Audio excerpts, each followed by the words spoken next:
আমাদের বাণিজ্যিক কুল বাগানের বর্তমানে এই অবস্থা। দেখেন এক একটা গাছে কি পরিমাণ শাখা প্রশাখা বের হয়েছে। আসলে আমরা একটু মানে মানে বৈজ্ঞানিক পদ্ধতিতে বা রিসার্চ করার জন্য বেশ কয়েকটা পদ্ধতি অবলম্বন করেছি গত 4 বছর 5 বছর ধরে। তো তার মধ্যে বেস্ট যেটা পেয়েছি সেটা আমাদের মনে হচ্ছে যে এই ডালগুলা একটু লেটে কাটতে হবে। মানে দেখতে পাচ্ছেন যে এই ডালগুলা কিন্তু অলমোস্ট 2 হাত উচ্চতা হয়েছে সর্বোচ্চ। পুরা বাগানের একই পরিস্থিতি।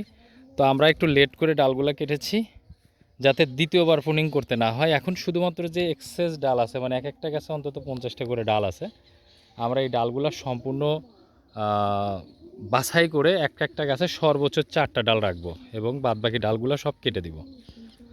তো তাহলে কি হবে, গাছের যতটুকু জায়গা আছে আশপাশে দেখতে পাচ্ছেন এই জায়গাটা একটু সুন্দর করে মানে ইয়ে হয়ে যাবে, মানে ভরে যাবে আর কি, জায়গাটা পূরণ হয়ে যাবে।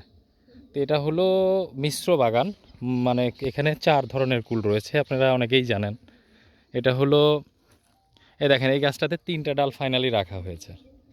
ঠিক আছে, এই যে কুশিগুলো আছে এগুলো কিন্তু ভেঙে দিবেন, এগুলো ভেঙে দিলে ওইগুলো জোর করবে এবং ছোট অবস্থায় ভেঙে দিলে এটা শক্তি নিতে পারলো না। তো এই গাছটায় 3টা ডাল রাখা হয়েছে, 3টা ডালে এই গাছটা মোটামুটি একটা পরিপূর্ণতা পাবে।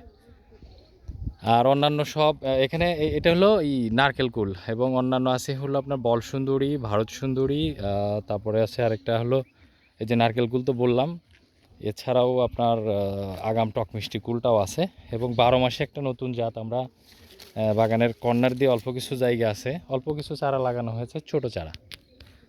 তো ওগুলা ইনশাল্লাহ দেখা যাবে যে আসলে কেমন হয় দেখার জন্য 4 কর্নার দিয়ে কিছু লাগানো হয়েছে। এবং সাথী ফসল হিসেবে আমরা দিয়েছি হলো পেঁপের চারা, আপনাদের দেখিয়েছিলাম, এবং 4 কর্নার দিয়ে দেওয়া আছে মেটে আলু।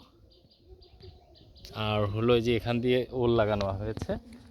ওলগুলো আমরা একটু প্রায় 20 দিন বা 1 মাস লেট করে লাগিয়েছি, মানে আমাদের লেট হয়ে গেছে, বীজ পাওয়া যাচ্ছিল না কোথাও, লাস্টে পেয়েছি, একটু লেট হয়ে গেছে। তো লাগাইছি যে বেরোচ্ছে, আশা করি এই ফলন হয়ে যাবে।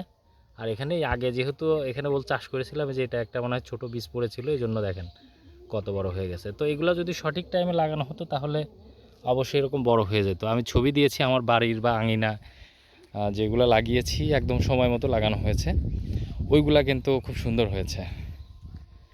মোটামুটি মাজা পর্যন্ত উঁচু হয়ে গেছে, দেখতে পাবেন আমাদের স্টোরি বা বিভিন্ন ভিডিওতে দেখতে পাবেন বাড়ির ওগুলা। আলুর গাছগুলার বর্তমানে যে এই অবস্থা এরকম হয়েছে। আমরা এটা যখন একটু বড় হবে তখন এই নেটের সাথে বাওয়াই দিব আর কি, তুলে দিব। এই ভিটেই কিন্তু ওল লাগানো রয়েছে। এই হলো বাগানের অবস্থা এখন। তো এই ধরনের কোনো তথ্য জানা থাকলে সরাসরি আমাদের সাথে মেসেঞ্জার অথবা আমাদের ফোন নাম্বারে কন্ট্যাক্ট করবেন। তো আরেকটা জিনিস আপনাদেরকে বিশেষভাবে বলে রাখি, আমরা কিন্তু এই মুহূর্তে কোনো প্রকার চারা সেল করছি না। তো চারার জন্য দয়া করে কেউ ফোন দিবেন না। কোনো তথ্য জানা থাকলে চাষাবাদ সম্পর্কে তাহলে আমাদেরকে ফোন দিবেন, জানতে পারবেন। তো ভালো থাকবেন সবাই, আমাদের জন্য দোয়া করবেন। আসসালামু আলাইকুম।